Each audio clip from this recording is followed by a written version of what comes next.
Lepo pozdravljeni na današnjem literarnem dogodku, na Literarnem ozvezdju, v živo in prek YouTube kanala. Danes se bomo pogovarjali s pisateljico kratkih zgodb, z antropologinjo, s pisateljico kolumen, z esejistko, raziskovalko Tejo Močnik. Lepo pozdravljena, Teja. Dober večer. Moje ime je Nina Cijan in sem novinarska kolegica Maruše Prelesnik-Zdešar, ki bi danes morala biti na tem mestu, tako da je žal zbolela in bom ta pogovor odvodila jaz.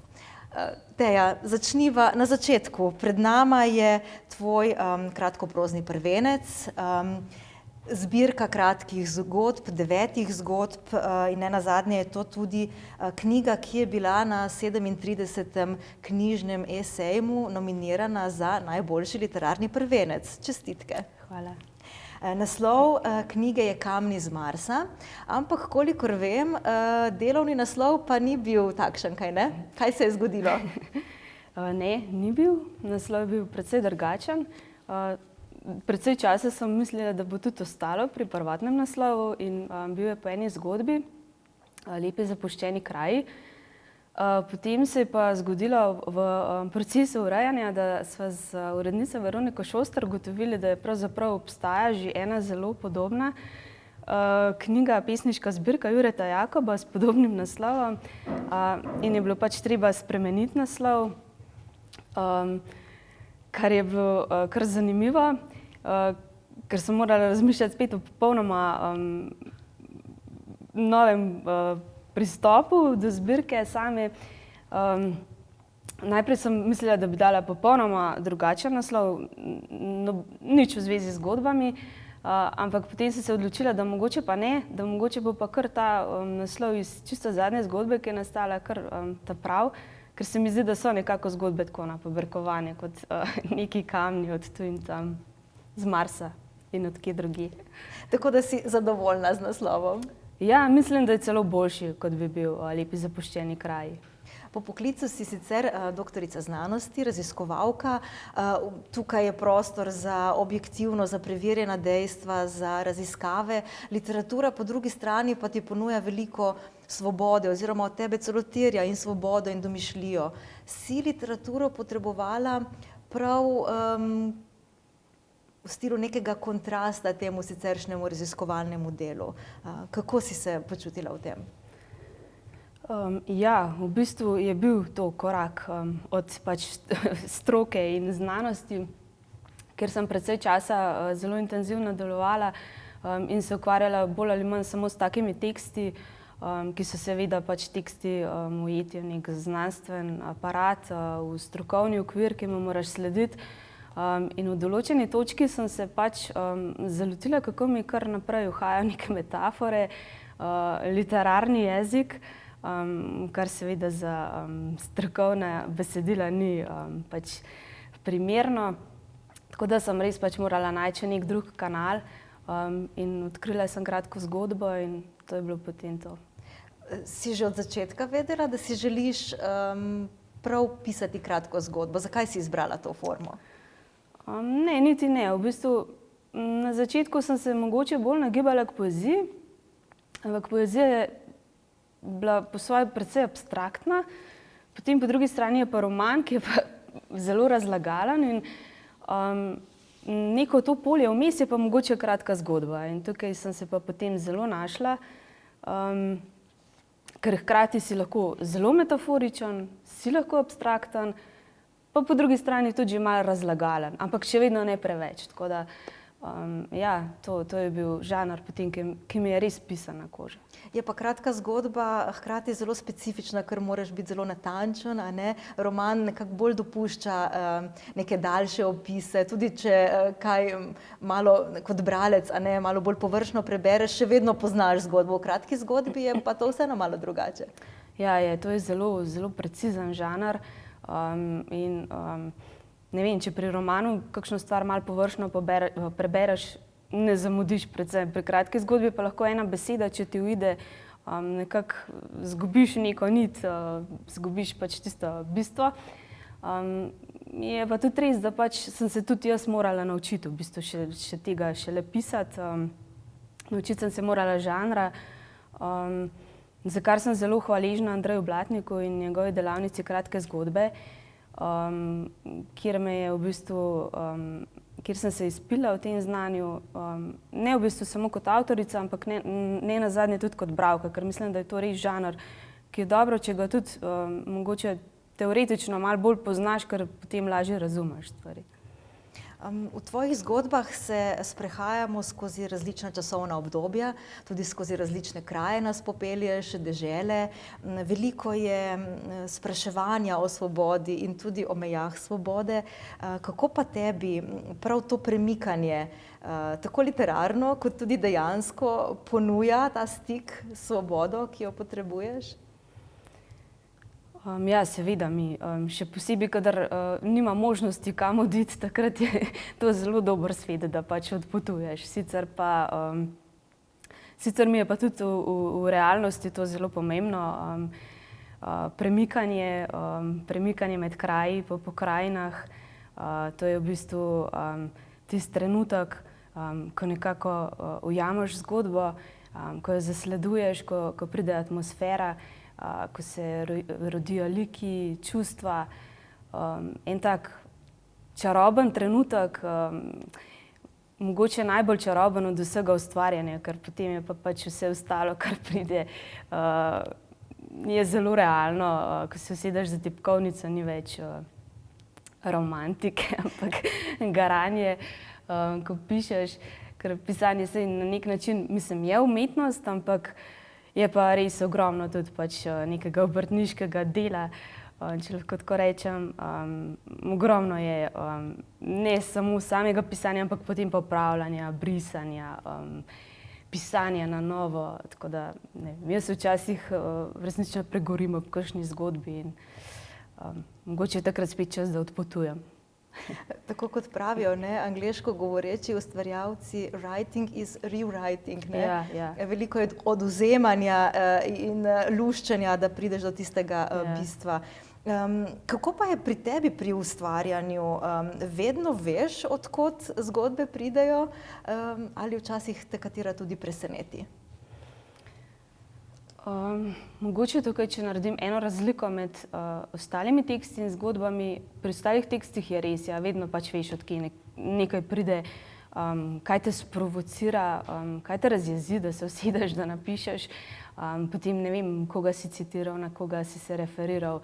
Tukaj so stvari zelo jasne, ni nekih dilem, od kje nekaj pobereš. Pri zgodbah pa ja, to je pa včasih res pač, ko nekaj napišeš, in mogoče čez čas, ko greš spet brat, si res rečeš, wow, a to sem jaz napisal. In ja, mogoče je to ta čaroben trenutek, ta nek nadzemeljski moment, ki se ti zgodi pri zgodbi. Pač ne vem, včasih se mi zdi, da sem samo nek prevodnik, da nekdo vame položi te zgodbe in besede in potem pač jih samo dam na papir. Se pravi, je tudi zelo pomembno, da ujameš ta trenutek, ko si rekla, da začutiš in da ga takrat verjetno zapišeš. Ali o tem premišljuješ dalj časa in šele potem nekako čez čas to zabeležiš? Ja, mislim, da se mora nekako usesti, da mogoče si narediš nek zapisek, ampak ponavadi ne. Ponavadi kar precej časa tiči, preden se vse skupaj sestavi. Sploh jaz zelo rada kolažiram, tako da nikdar ni stvar samo iz enega momenta sestavljena, ampak iz ful nekih stvari, tako da je to precej počasen proces v bistvu. Se morda spomniš, iz česa se je rodila zgodba Samostan? Ja, šlo je za en čisto konkreten kraj, kjer sem bila v bistvu za nek tak odmaknjen otok, kjer je dejansko bil nek samostan, z enim krasnim, bujnim, napoldivjim vrtom, kjer so se pasli divji zajci in to je bila pač neka podoba, ki se je usedla vame. In tako kot sem prej omenila, to je pač kar nekaj časa tičalo meni, da se je potem vse skupaj sestavilo, da so potem prišli še liki v to zgodbo, da so prišla še neka čustva. Mogoče je ta zgodba tudi deluje sicer zelo, kot da se dogaja v neki preteklosti, ampak črpala sem pa iz pač zelo aktualnih stvari, od ljudi, ki pač bežijo, ki iščejo en malo lepši košček sveta, kjer bojo malo bolj sprejeti, in od ljudi, ki jim je v bistvu morje na begu pravzaprav grožnja, ne pa pač nekaj lepega, kot bi lahko imeli morje. Pa, če se strinjaš, predlagam, da kar prebereš del zgodbe Samostan, ki pa je sicer del širše zgodbe pod skupnim naslovom Lepi zapuščeni kraji. Izvolite. Hvala.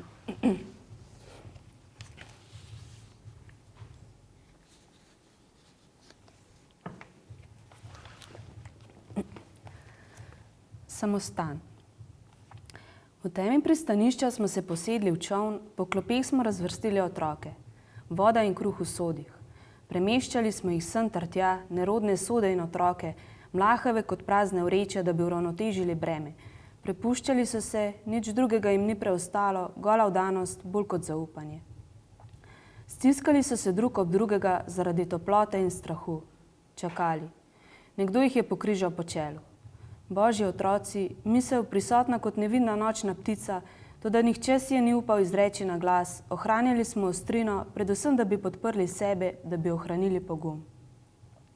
Najslabše, kar bi se nam lahko zgodilo na morju, bi bila panika. Morali smo biti odločni, odrinili smo od obale. Z vso predanostjo smo se osredotočili na plovbo, tako kot so nas učili stari, tako kot smo vedeli, da bomo zanesljivo prepluli morje in prepišno ožino. Morda je bilo to dobro, pretirano predana skrb, ki je odganjala vse, kar bi nas še lahko spreletelo, ko smo se trkali na majhnem skupnem prostoru sredi valujoče vode, dali smo si veliko opravka s krmarjenjem in držanjem smeri, da ne bi gledali v drobne podplate, namočene v slano in mrzlo vodo, ki je neprestano špricala čez krov, v živo razprte oči na majhnih obrazih, ki so bile zazrte le naprej, gledali so proti kljunu in še dlje, v točko, kjer bi se nemara lahko pokazalo kaj oprijemljivega, svitanje in kopno, mirna voda pristanišča obdanega z varnim in tihim zalivom, ki bi jih sprejel kot mogočne tople roke, v njih skodela mleka in dobrotljivost. Ko smo pristali, je bila še vedno tema. Nihče ni videl prav dobro, kje natančno smo. Zdelo se je pravzaprav vseeno, da smo le otroke rešili zibanja in mokrote, da smo naposled kljub temi srečno našli točko pristanka, da bomo lahko opravili, kar smo morali. Najmanjše otroke smo si zadigali na hrbet, nekoliko večji so sami poskakali v vodo in odbredli do obale. Prazen čoln smo na to hrestaj zvlekli na suho. V eni izmed razpadajočih ribiških kod smo počakali na svetlo. Ko se je zdanilo, smo si na hitro ogledali kraj. Osiromašena plitvina, polna ostalin človeškega obupa. Le kdo bi še hotel živeti tu, kdo še loviti, medtem ko je morje nanašalo pene, pesek in razdrapane opanke brez parov, ki so zdaj zapuščene ležale med lupinami školjk, preperelimi vrvmi in ostanki ognjev. Še sami smo zakurili, da bi nekoliko osušili oblačila, da bi se ogreli. Ogenj je plav, a otroci so še naprej drgetali, niso si upali jokati. Razdelili smo kruh, goltali so ga s suhimi solzami in veliko, zelo veliko zraka, tako so se naučili občutka sitosti in zadovoljitve. Zrakom so zapolnili praznino, ki je bila večja kot pogled na morje, kakršen se nam je odprl z dnevom, obsežnejša kot pogled na veličino otoka Svete Ane, čez katerega smo se slednjič podali, da bi našli samostan. Ti otroci so morali biti že dolgo sami. Hvala, Teja. Ne samo v tej zgodbi, ampak v več tvojih zgodbah se dotikaš otrok, otroštva, seveda tudi odnosa med otroki in starši. Doktorirala si iz antropologije otrok in otroštva, imaš veliko znanja o tej temi. Koliko te je prav to znanje, koliko ti je pomagalo pri oblikovanju tvojih likov, pri razumevanju njihovega doživljanja, tudi njihovih reakcij, ali pa na drugi strani te je kdaj vso to znanje obremenjevalo pri potem nekem čisto kreativnem pisanju? Ne, to znanje me nikoli ni obremenjevalo, to sigurno ne. Je pa res, da se precej prepleta vse, in raziskovalno delo in potem tudi čisto literarno pisanje. In ja, otroci in otroštvo me res zelo intrinzično zanimajo v vseh pogledih, v vseh smislih.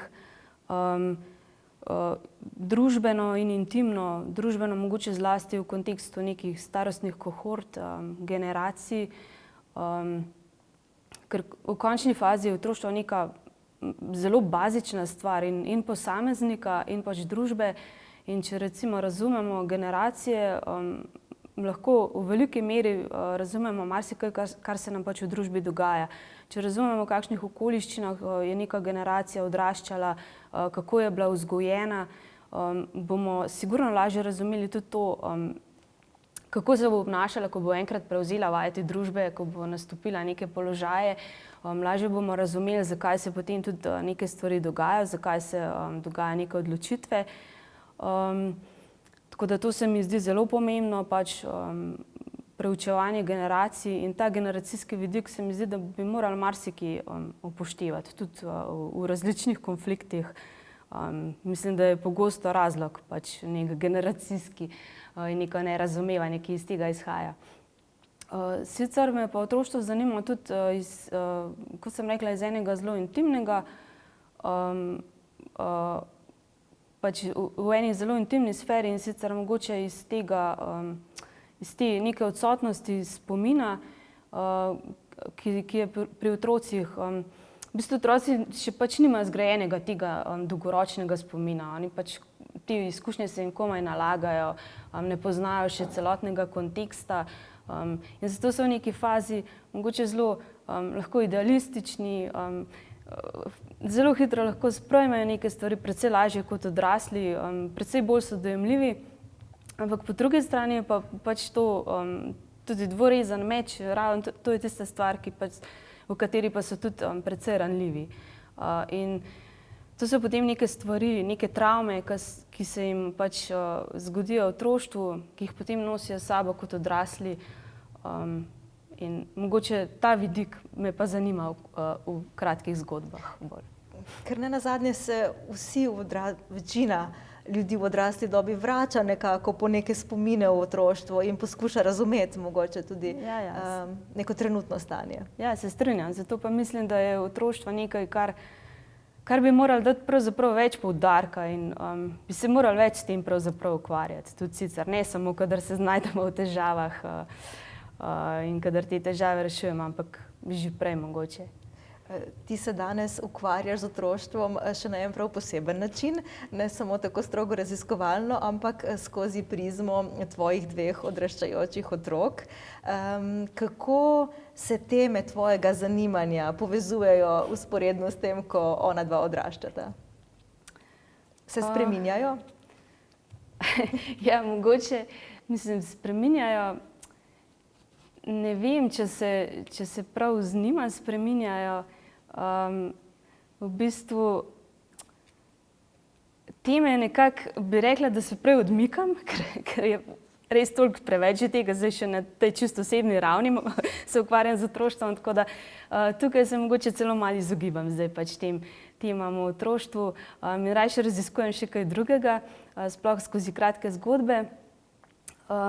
Sicer pa ja, mislim, to je sigurno en moment, ki je mogoče zaznamoval mojo pač perspektivo, skozi katero pišem, pač ta starševska izkušnja, skrb za otroke. Mislim, da je to bolj pomembno mogoče kot pač same teme, ki niso pač tako povezane s tem. S tem, kar se trenutno dogaja. Ja.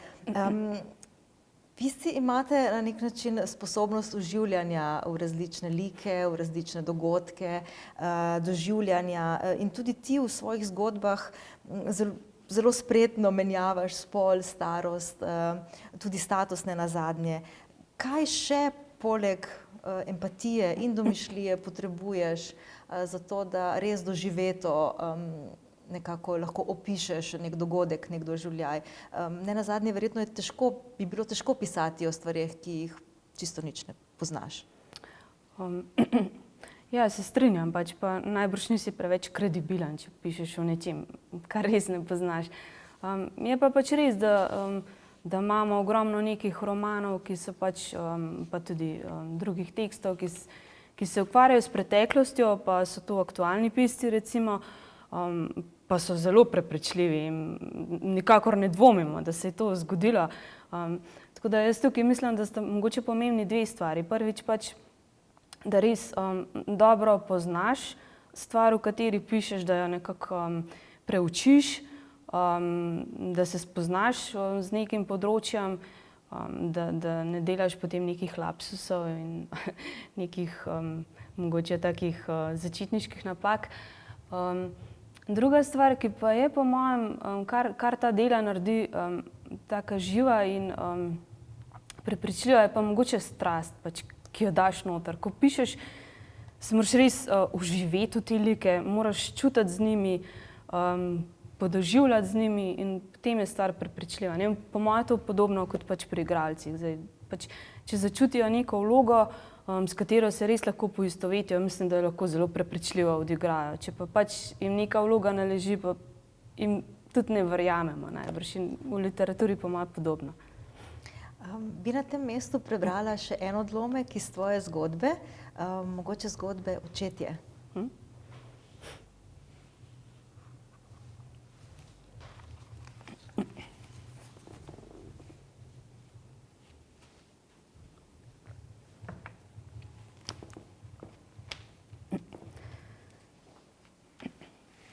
Očetje. Na razprodani tekmi sva sedela v prvi vrsti takoj za ograjo. Posebej se je potrudil, da sva dobila najboljše sedeže. Zdelo se mi je noro.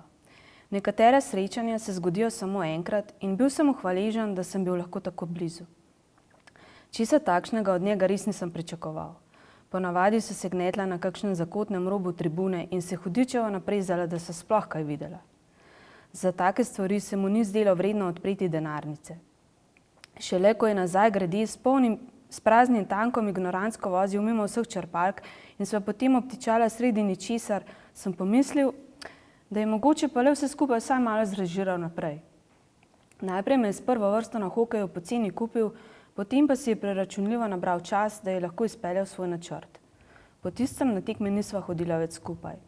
Njegovo vzporedno življenje me je plašilo in nekaterih presenečenj pač nisem maral. Bila nam bi 12 let starejša od mene, menda. Tako jo je potem predstavil.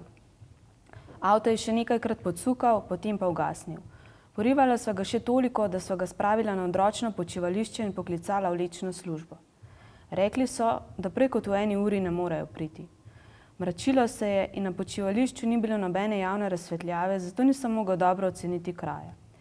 Tudi prave volje v takšni situaciji nisem imel in mogoče sploh ni bilo pomembno.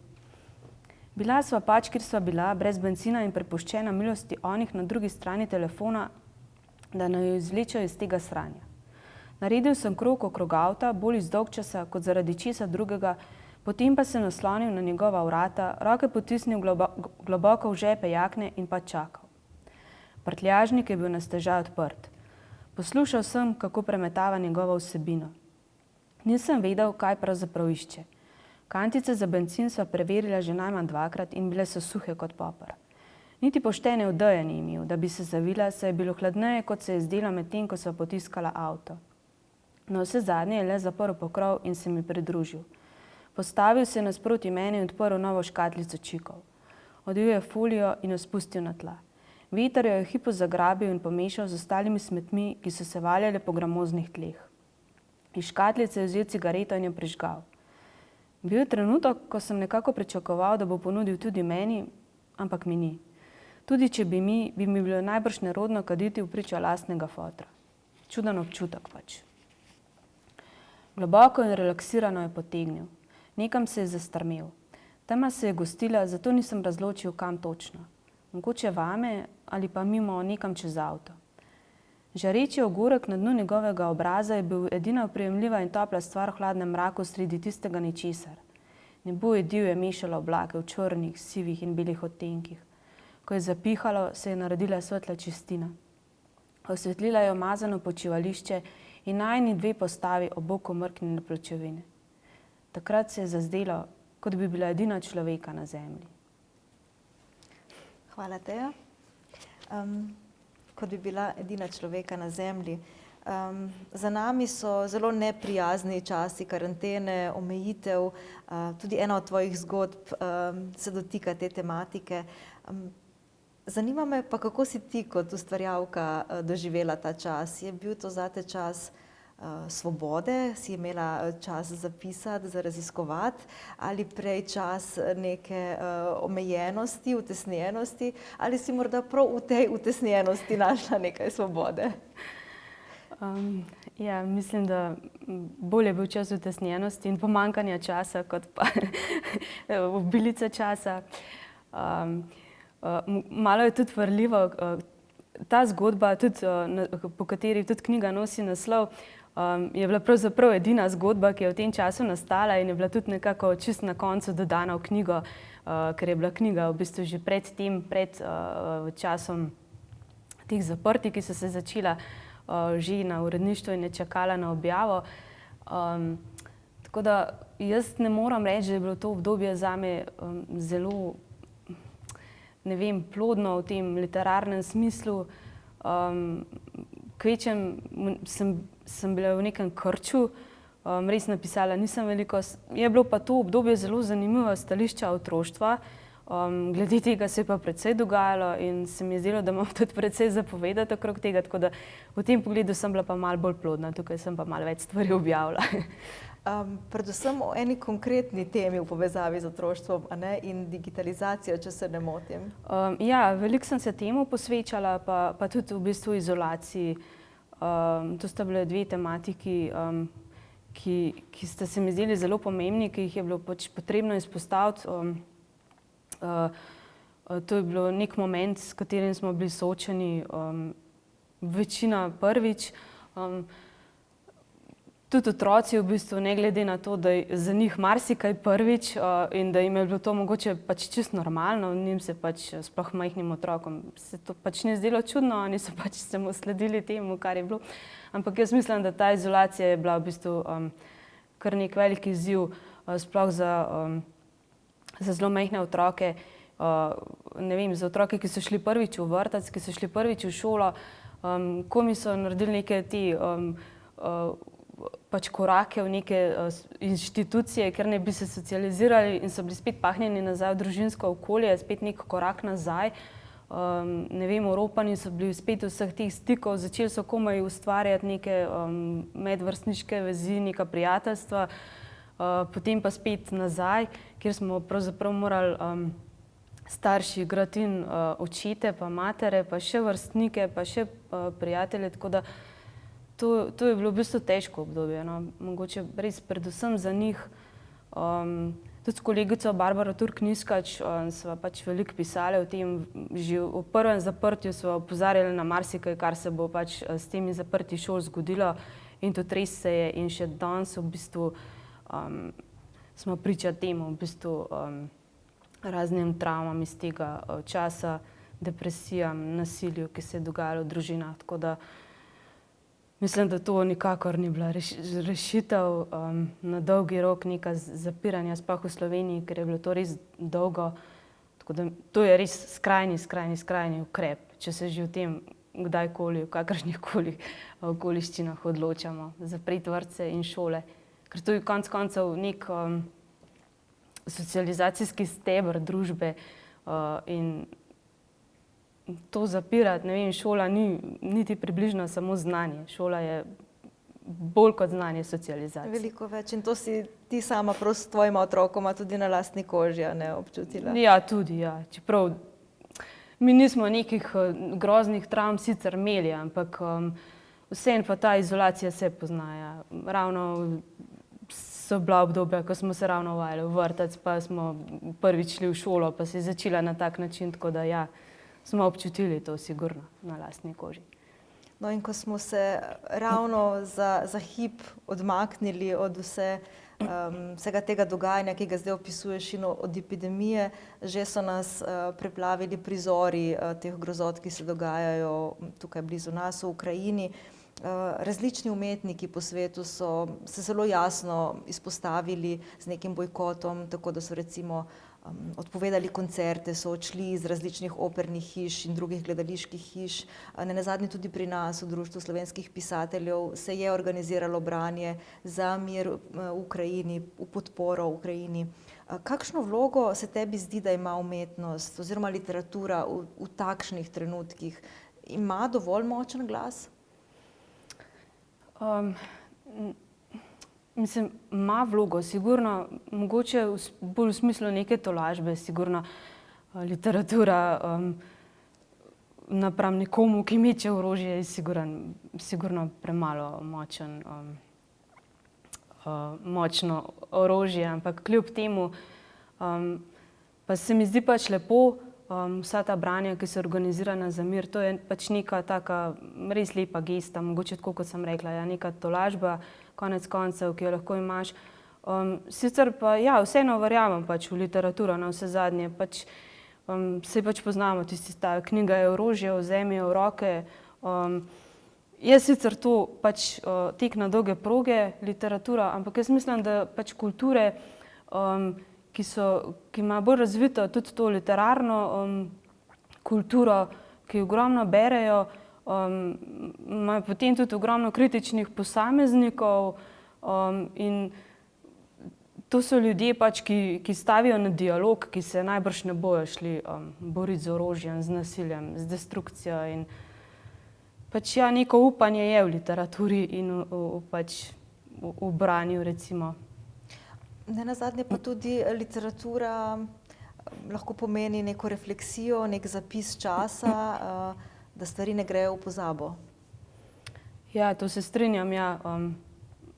Ne vem, tukaj bi samo to rekla, ja, da bi si raje želela, da bi bila zgolj vojna, zgolj refleksija, da se ne bi morali spet na novo soočati s tem, kar se pač trenutno. Bi mogoče na tem mestu prebrala še en odlomek, in sicer iz zgodbe Slika za Nadège Žerdo. Izvoli.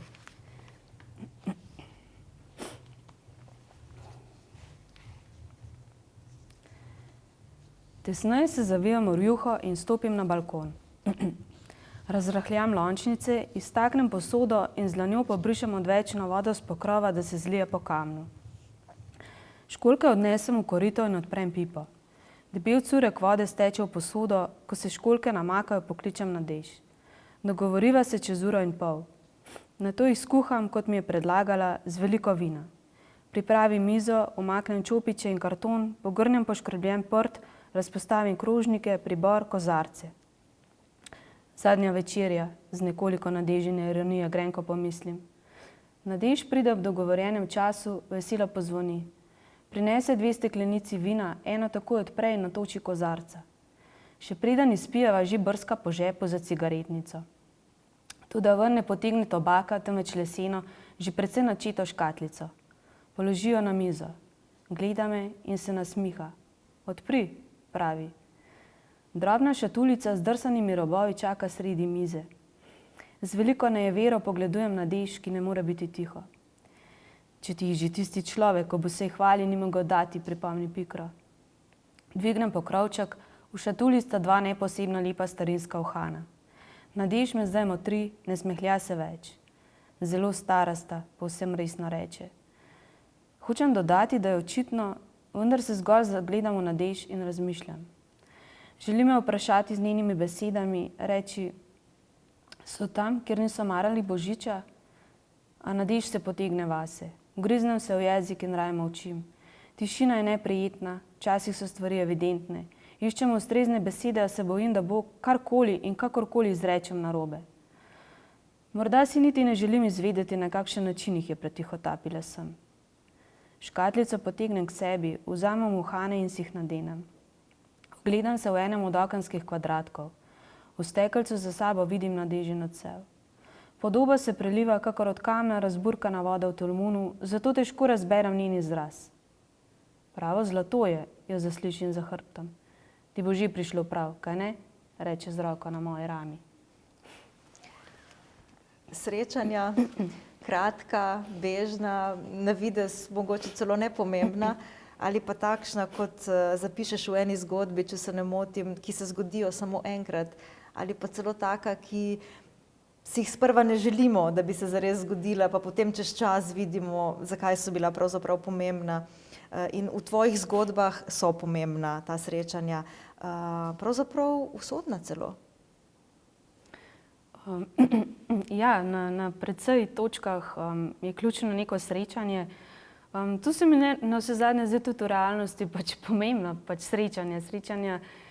Ne vem, naše življenje brez srečanj bi bilo najbrž tako, tako da srečanja pa ga oblikujejo pač na tak način kot nek utrip.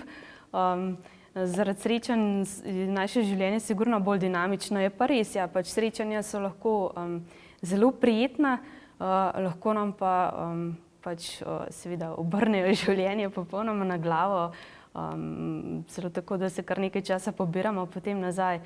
Ampak kljub temu, mogoče nas srečanja ohranjajo živa. To se čuti tudi v tvojih zgodbah, ki so zelo direktne, zelo telesne na nek način. Bralec res občuti vse tisto, kar zelo doživeto pišeš. Protagonisti tvojih zgodb pa so večinoma zelo potisnjeni v neke ekstremne situacije. Oziroma na neke mejne točke. Ja, mogoče ekstremno kar malo preveč težka beseda. No. Ne vem, nekako se nisem ukvarjala s tem, da bi bile situacije ekstremne. Mislim, da so stvari, ki se nam dogajajo v življenjih. Ne vem, se mi zdi, da vsakdo ima v življenju kakšno tako stvar, ki se mu zgodi, neko tako mejno stvar, ki mu dramatično preobrne usodo, ki vpliva na njegovo razmišljanje, da se popolnoma človek spremeni. Ja, mislim, mogoče so moji junaki, prej se jim dogaja bolj recimo nenavadne stvari, pa presenečenja kot mogoče ekstremi. In vse zgodbe začenjaš zelo direkt, brez ovinkarjenja, in medias res, kot rečemo. Potem pa bralca nekako zelo spretno zavajaš in zapeljuješ do konca in do konca ne vemo, kakšen bo razplet zgodbe.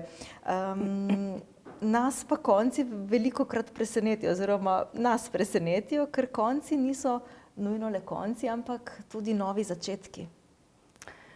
Ja, tukaj je pa mogoče prav ta draž v bistvu za bralca, da tudi sam nekaj prispeva k zgodbi, da je aktiven. Pač ja, ponudimo nek zaplet, neko pač usodo, potem si pa lahko sam odgovori, kako bi pa on ravnal pač v tem položaju.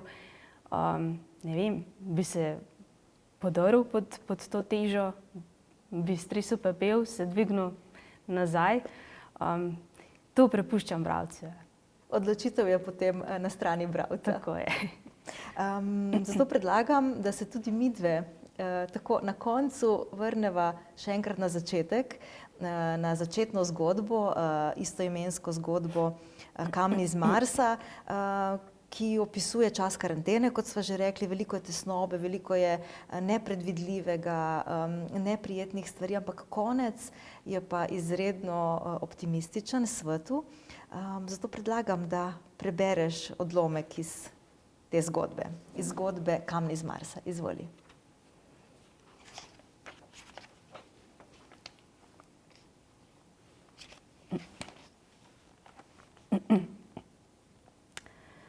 Zdaj v tišini so jima misli divje švigale.